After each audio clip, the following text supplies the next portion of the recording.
Welcome back. You're watching NewsX. My name is Vineet Malhotra. 2 years ago, NewsX did a 30-part series on the 1985 Air India AI-182 bombing. We reopened the John Major and the Justice Kirpal Commission reports and showed you the shoddy probes done by both the Canadian Intelligence Agency and the RCMP. From trailing and missing an actual mock bombing to only convicting one person and then releasing him from jail, the investigation into the world's worst terror attack before the 9/11 terror attack was shoddy to say the least.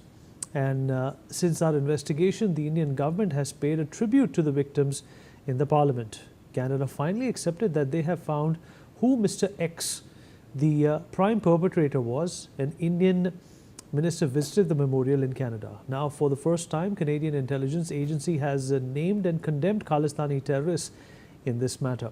While these have been significant impact stories for us, justice is still due.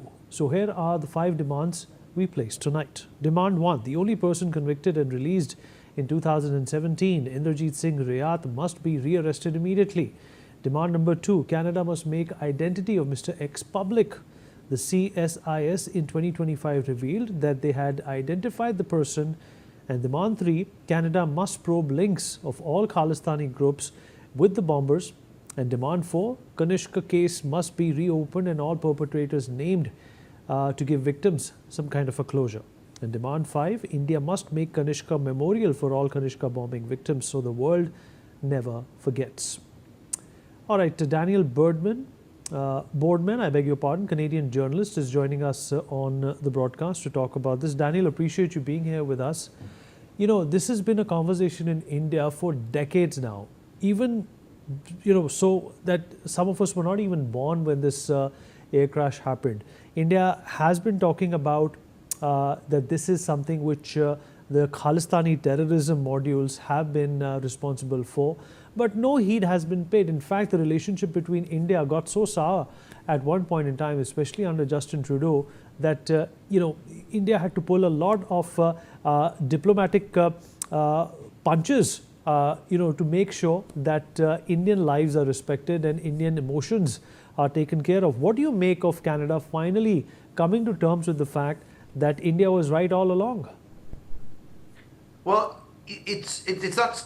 Let me parse this out. We're not finally coming to the terms with India was right all along. We had agreed that it was Khalistani extremism originally. You're right to point out that we did nothing about it and completely fumbled that. That's another thing. It was in 2015 when Trudeau came in that the Khalistani link and the CSIS and intelligence was sort of, you could say, edited. That's when Khalistani was redacted and we decided to not say the word and obfuscate. So there was 10 years where it was obfuscation, and now we've kind of gone back to where we were before. So it's not like Canada's finally made this omission. We've actually corrected a specifically targeted omission we made under the Trudeau government, which was, again, had many ministers and supporters and ideologues who were directly, indirectly linked with the Khalistani movement, and then that manifested in a fight. So that's where Canada is. So where the Canadian government is now is kind of where it was in the 1980s, 1990s, and it's the Air India bombing is like our original catch and release justice failure, which has now metastasized to the rest of Canadian society. And this isn't totally uncommon in the West with sort of bail reform and the post Black Lives Matter, George Floyd riots, having this heavily anti-police movement and sort of pressure on the justice system to just not convict people. But if you want to look at all that in Canada, a lot of it does stem back to the way our sort of intelligence cops handled something really, really terrible in the terrorist attack in Air India. Just we weren't capable of recognizing and confronting evil in a clear and forthright manner. So we failed to confront it. And I think that the whole question of Air India now, and I guess India and a lot of the victims too, and remember, it takes two sides to tango in this.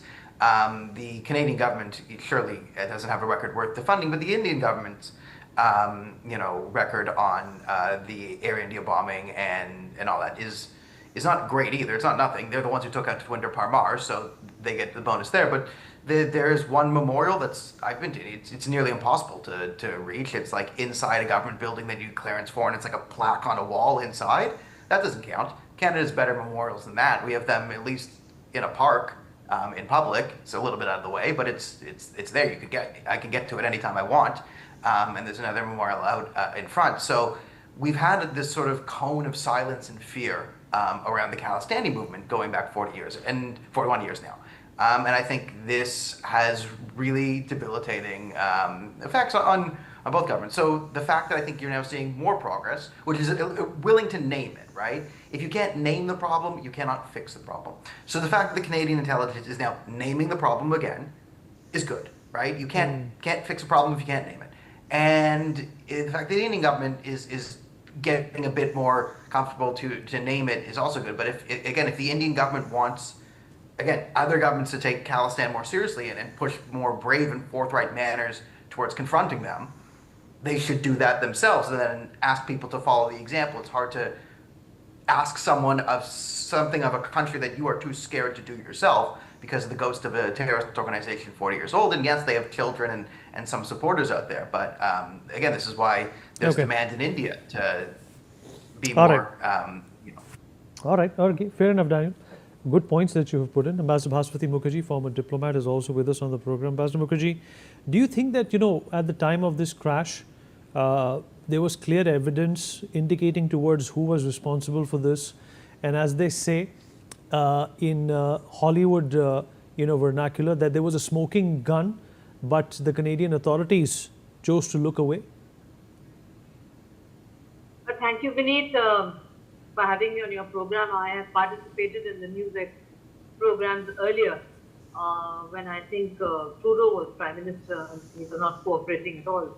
Things are much better now with the Canadian government and the Canadian Prime Minister fully cooperating, I think, in the joint endeavor to bring those who perpetrated one of the worst terrorist attacks in history before 9/11 happened. 9/11 is the worst terrorist attack, but before that, this was the worst terrorist attack. And they are cooperating together in order to bring justice to those who died in that terrible manner, and that included a lot of Canadian citizens too. There were a lot of Canadians, there were a lot of Indians. I lost a friend on that flight, by the way. I was posted in New York City when the crash happened, working for the Permanent Mission of India in New York. I would like to say the following. First of all, one of the main problems was that initially when the Canadian investigators did nail who did what, this was uncomfortable politically to the Canadian government. It became more so in the time of the last Canadian Prime Minister because his political survival depended on a very small ancillary group of Khalistanis. And therefore you could say that he was almost being held hostage. The Prime Minister of such a huge and important country was being held hostage because of political reasons and the compulsions of keeping his government afloat through these Khalistanis. Now that's over and done with, and I think both countries are moving forward. I completely agree with those who say that we should have a proper memorial to mourn those who passed away. And that should be to mourn everyone. It doesn't matter what their nationality is. They had a terrible death together.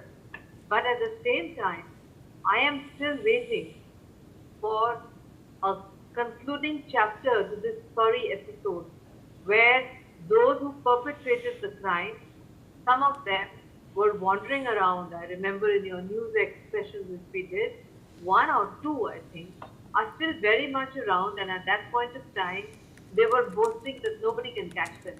That is really awful. If you have perpetrated one of the greatest terrorist massacres in the history of aviation, and you are free in a free and democratic society built on rule of law like Canada, then it's a shame for Canada and for India that we were not able to succeed for so long. So I do hope and pray that justice which has been denied for so long is finally available to the victims.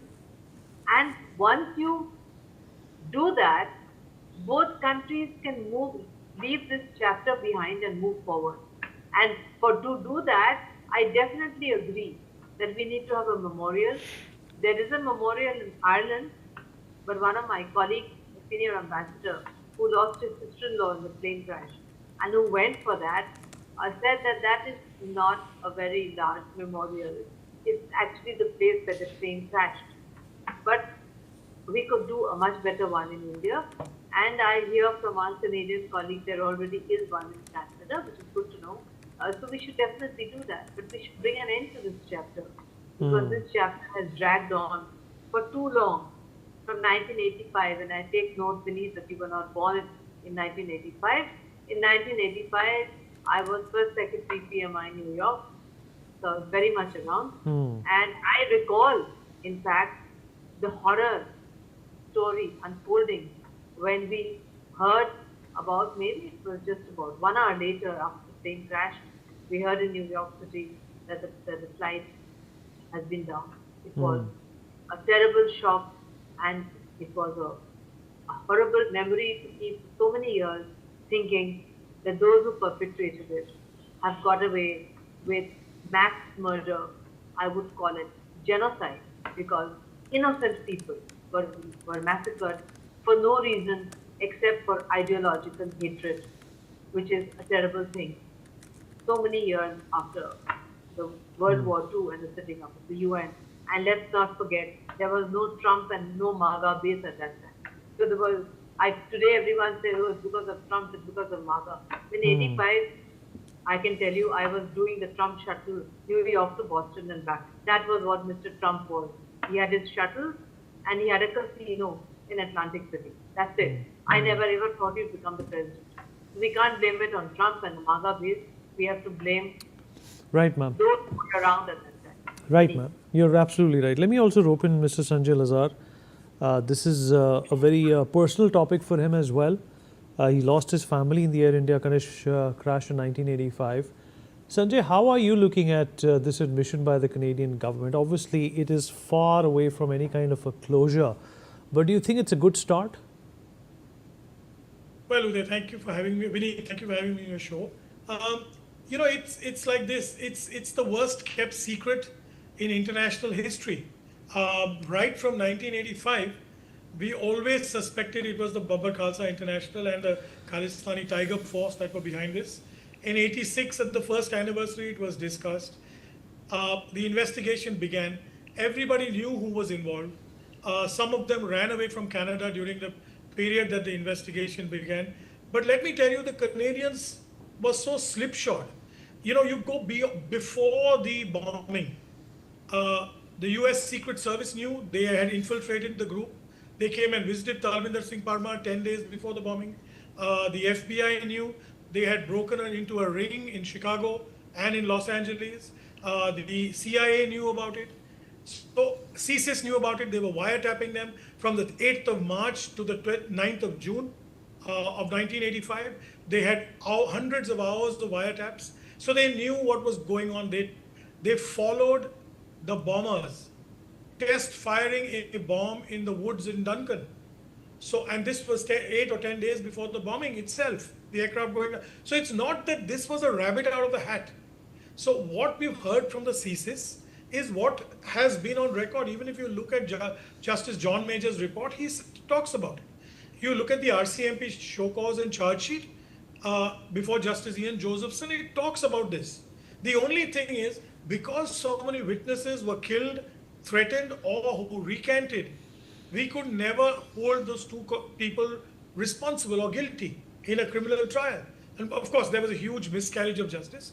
Talvinder Singh Parmar was already killed in India by the Punjab police. So, you know, it's not that something new. But what we'd like to see, and I'm on my way back from, you know, Ireland for the 41st anniversary. I've had discussions with people from the Canadian Intelligence and Police Investigation Agency. There is a Air India task force still in existence in Vancouver. They are on the lookout. They have been on the lookout. They tracked Mr. X. They watched him die. They followed him till his death. There are 2 or 3 people of interest who were part of the original conspiracy who are being watched. There was one who wanted to come forward and confess, but was advised against doing so. There was one who was killed whilst trying to do so. So there's so many spots, and we are hoping, me as a victim, as an advocate against terrorism, I do hope and pray that one of them comes up in a deathbed confession, or we get the CSIS, the RCMP, the Indian intelligence all to get together and resolve this. Of course, on the question of India's contribution and a memorial in India or a museum or a memorial center, it's something that I thank Daniel and Ambassador Mukherjee for raising, and your channel. It's absolutely essential, and it's not only for Air India 182 Kanishka. It's for all the victims of terrorism in India, and we have hundreds and hundreds of them. And unfortunately, we never recognize our own. I mean, isn't it rich? Of course, let me just preface this by talking about the fact that previous governments never bothered to look into this bombing and this tragedy. I credit the current NDA government with having moved mountains to do it. But here's what I'd like the NDA government to go one step further and do. I would like them to dedicate themselves to putting up a memorial in India. Why should I or other family members have to travel halfway across the universe to Ireland and then land in Cork and drive 100 miles out to sea to pay respects to my family? I mean, last year we had the Honorable Cabinet Minister, Mr. Hardeep Puri ji, with 8 other members of government. We had the Canadian Minister, Gary Anand. So this is what we are looking for. All right, Daniel, before we proceed to the other guests, what do you have to say about these cases that you heard of, the people who lost their loved ones and the suspects who roamed around freely after the crash in 1985? Yeah, I mean, I totally agree with these sentiments and the experience. So again, as someone who was not born until 1991, so again, this was history for me in Canada. It's like our worst terrorist attack, and learning about just the vast incompetence and sort of laissez-faire attitude the investigation was taken. And as I outlined, this has externalities. Like you can't just be sort of it's just a bunch of Indians or whoever it is, and expect that attitude not to then roll back into all forms of human life and reel back. So what Sanjay said is absolutely right. India has many, many victims of terrorism, and there's different kinds of terrorism.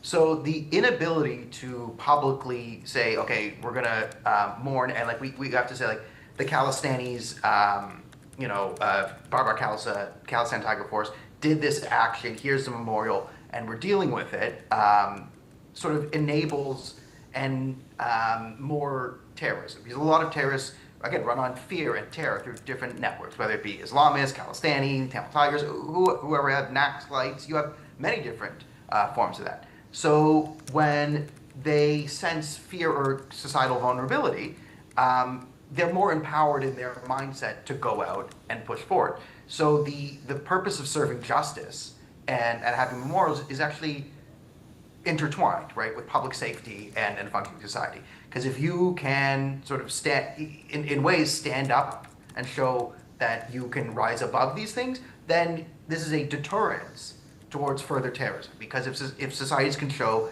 okay, these people did it and there are consequences and we have survived that, this cannot break us, right? If that's the message being sent out, then people are less likely to try and break society. Appreciate you joining us. We've run out of time. Sanjay, Daniel, Ambassador Mukherjee, appreciate you being here with us, and appreciate your perspective as well. All right, joining us now is Dr. Sankur Chandrasekhar, Padma Shri awardee and a social worker. Lost his wife and 2 children in the 1985 Kanishka bombing. Appreciate you being here with us, sir. So 41 years have passed since the Kanishka bombing. Do you feel your family member have been given any kind of a justice? No, I don't think so. I don't see any closure. I also don't see in future also there will be closure for this. Because if it didn't happen in 40 years, it won't happen in 100 years also. That's my gut feeling. All right, so 2 years ago, NewsX did an investigation on Kanishka bombing, and we spoke to you too. Since then, Indian Parliament has honored the victims. Our minister visited the memorial, and now Canada has accepted the role of Khalistanis in the bombing. Are you hopeful of any justice now being served? That was in Montreal airport. I went there to give them send off because the flight was Vancouver, Toronto, Montreal, and then to London and to Delhi. So I saw them off in the airport, Montreal airport, at about 11 o'clock in the night or something. It was the last time I talked to them and saw them. So do you demand Canada reopen Kanishka investigation? Is that something you would like to see happening?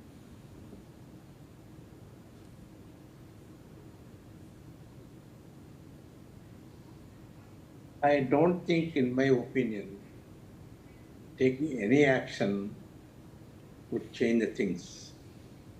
But only my concern is how a thing like that could happen in an advanced country like Canada. It shouldn't have happened. But afterwards, everything is mumbled up. It was a big chaos. We were all confused because there was no clear understanding of the victims' families, except only there was I can't remember the name of the judge. That was a big thing, sort of a long hearing happened. I also went and talked to that at the time. There was a big report came afterwards. That was an excellent report. That could help make us understand what went wrong, what happened at the time. My concern right now is, are there enough guarantees, even now, something like that would not happen again? Are there enough measures taken to control these kind of actions? I'm not sure about that. And so why shouldn't Inderjeet Singh Rayat and his accomplices be arrested again? I don't think it will be a closure, but as a justice, that has to be done. Whether it is closures or not, for us, a different matter. But the person who committed it, they should be taken to court and they should be punished. There is no doubt about it. It may not bring anything back to me or even to closure. As I told before, these wounds or the scars can never be closed, no matter what. And so what is your demand from the Indian government is the last question I want to ask you, sir.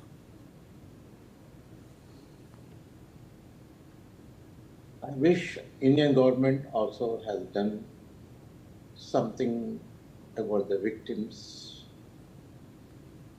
in memory of the victims, but they never really involved in it. And in Canada, Ireland, they were always actually doing something. I never know the reason why Indian government did not participate in any of these activities.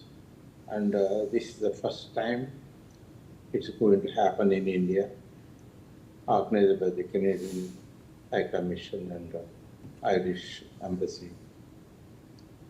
Actually, every year I try to go to Canada for this memorial time. This year also I was planning to go. The moment I heard they're doing in India, I decided to stay back in India and I canceled my trip too. Because I strongly feel there are people, victims' families are still there. I really don't know how many are coming, how many are still available to come there. But I feel it's my responsibility to represent that meeting today. So we really appreciate you speaking to us. Thank you so much for that, sir. We'll take a short break now. Be right back.